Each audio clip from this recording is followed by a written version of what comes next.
आत्मीय भाइयों और बहनों, प्रणाम। 21वीं सदी का संविधान लेखक पंडित श्री राम शर्मा आचार्य आपको पढ़कर सुनाते हैं।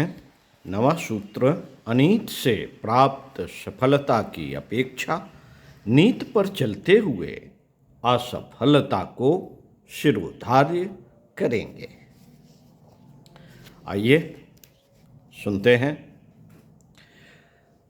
लोगों की दृष्टि में सफलता का ही मूल्य है। जो सफल हो गया उसी की प्रशंसा की जाती है। देखने वाले यह नहीं देखते कि सफलता नीतिपूर्वक प्राप्त की है या अनीतिपूर्वक। झूठे, बेईमान, दगाबाज, चोर, लुटेरे भी बहुत धन कमा सकते हैं। किसी चालाकी से कोई बड़ा पद या गौरव भी प्राप्त कर सकते हैं। आप लोग तो केवल उस कमाई और विभूति मात्र को ही देखकर उसकी प्रशंसा करने लगते हैं और समर्थन भी। पर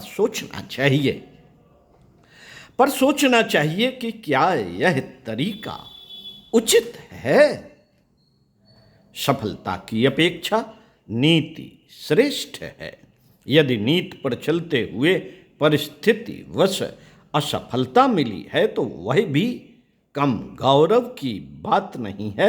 नीति का स्थायी महत्व है, सफलता का अस्थायी। सफलता न मिलने से भौतिक जीवन के उत्कर्ष में थोड़ी असुविधा रह सकती है, पर नीति त्याग देने पर तो लोक परलोक, आत्मसंतोष, चरित्र, धर्म, कर्तव्य और लोकहित सभी कुछ नष्ट हो जाता है। ईसा मसीह ने क्रूस पर चढ़कर पराजय स्वीकार की, पर नीति का परित्याग नहीं किया। शिवाजी, राणा प्रताप, बंदा बैरागी, गुरु गोविंद सिंह, लक्ष्मीबाई, सुभाष चंद्र बोस आदि को पराजय का ही मुंह देखना पड़ा, पर उनकी वह पराजय भी विजय से अधिक महत्वपूर्ण थी। धर्म और सदाचार पर दृढ़ रहने वाले सफलता में नहीं, कर्तव्य पालन में प्रसन्नता अनुभव करते हैं और इसी दृढ़ता को स्थिर रख सकने को एक बड़ी भारी सफलता मानते हैं। अनीत और असफलता से यदि एक को चुनना पड़े तो असफलता को ही पसंद करना चाहिए, अनीत को नहीं। जल्दी सफलता प्राप्त करने के लोभ में अनीत के मार्ग पर चल पड़ना ऐसी बड़ी भूल है जिसके लिए सदा पश्चाताप ही करना पड़ता है। वास्तव में नीति मार्ग छोड़कर किसी मानवोचित सदुद्देश्य की पूर्ति नहीं की जा सकती। मनुष्यता खोकर पाई सफलता कम से कम मनुष्य कहलाने में गौरव अनुभव करने वाले के लिए प्रसन्नता की बात नहीं है। यदि कोई व्यक्ति ऊपर से नीचे जल्दी पहुंचने की उतावली में सीधा कूदकर हाथ पैर तोड़ ले तो कोई उसे जल्दी पहुंचने में सफल हुआ नहीं कहना चाहेगा। इससे तो थोड़ी देर में पहुंचना अच्छा। मानवोचित नैतिक स्तर गंवाकर किसी एक विषय में सफलता की लालसा उपरोक्त प्रसंग जैसी विडंबना ही है।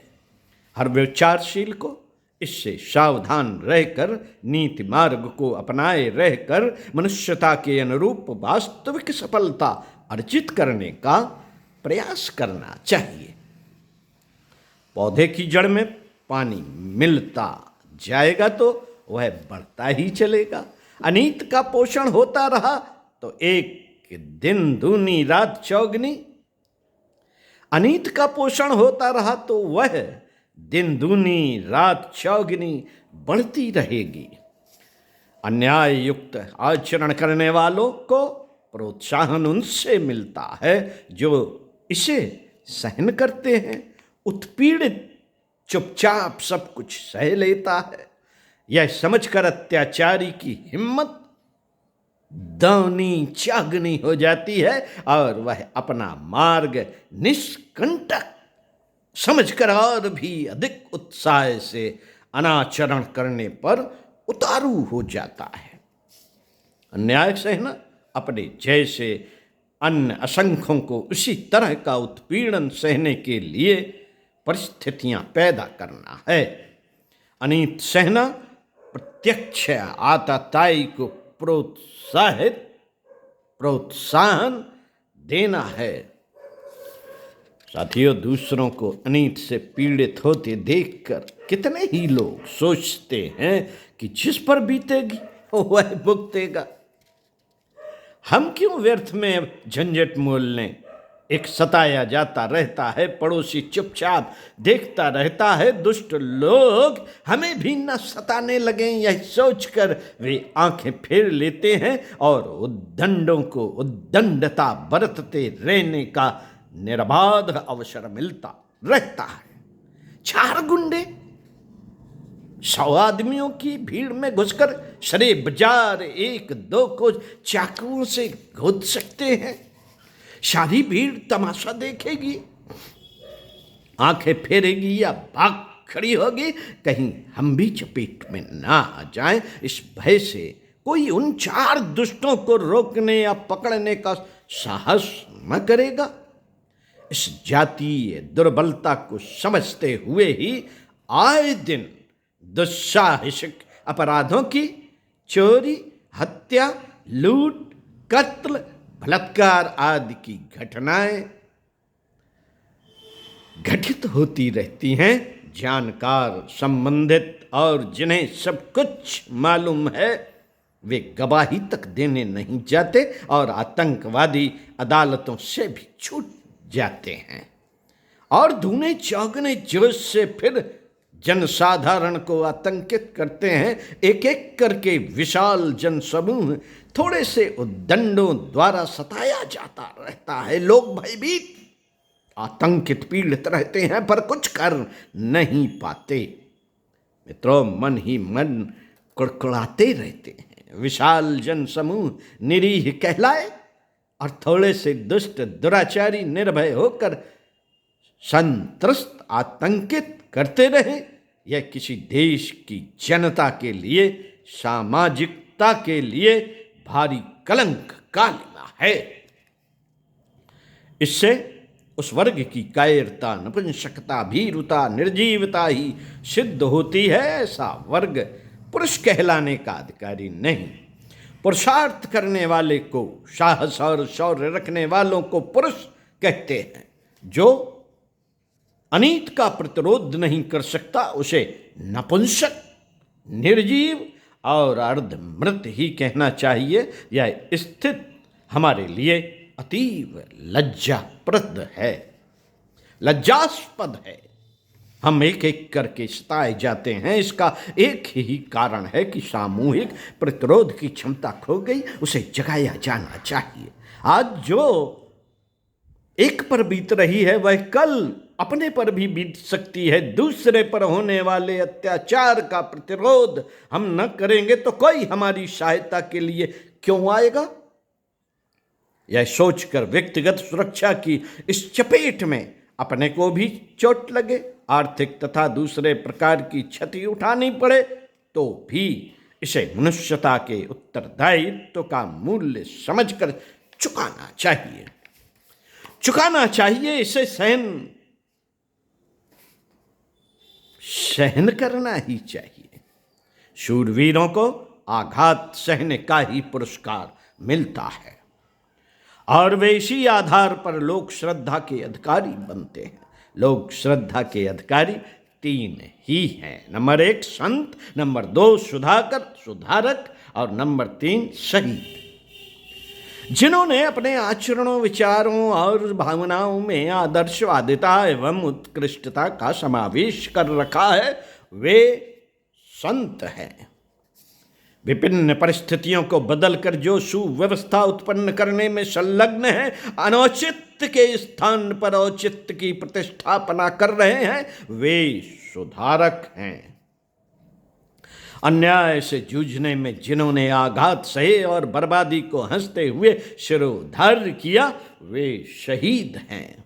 ऐसे महामानवों के प्रति मनुष्यता सदा कृतज्ञ रही है और इतिहास उनका सदा अभिनंदन करता रहा है, भले ही आपत्ति सहनी पड़े, पर इस गौरव से गौरवान्वित हो सकता हो, उसे अपने को धन्य ही मानना चाहिए। अनीत का सामूहिक प्रतिरोध करने की प्रवृत्ति हमें जनमानस में जागृत करनी चाहिए और जिन्होंने इस संदर्भ में कुछ कष्ट सहा हो, शौर्य दिखाया हो, त्याग किया हो, उनका भाव भरा सार्वजनिक अभिनंदन किया ही जाना चाहिए, ताकि वैसा प्रोत्साहन दूसरों को भी मिले और जन जीवन में अनीत से लड़ने की उमंग उठ पड़े।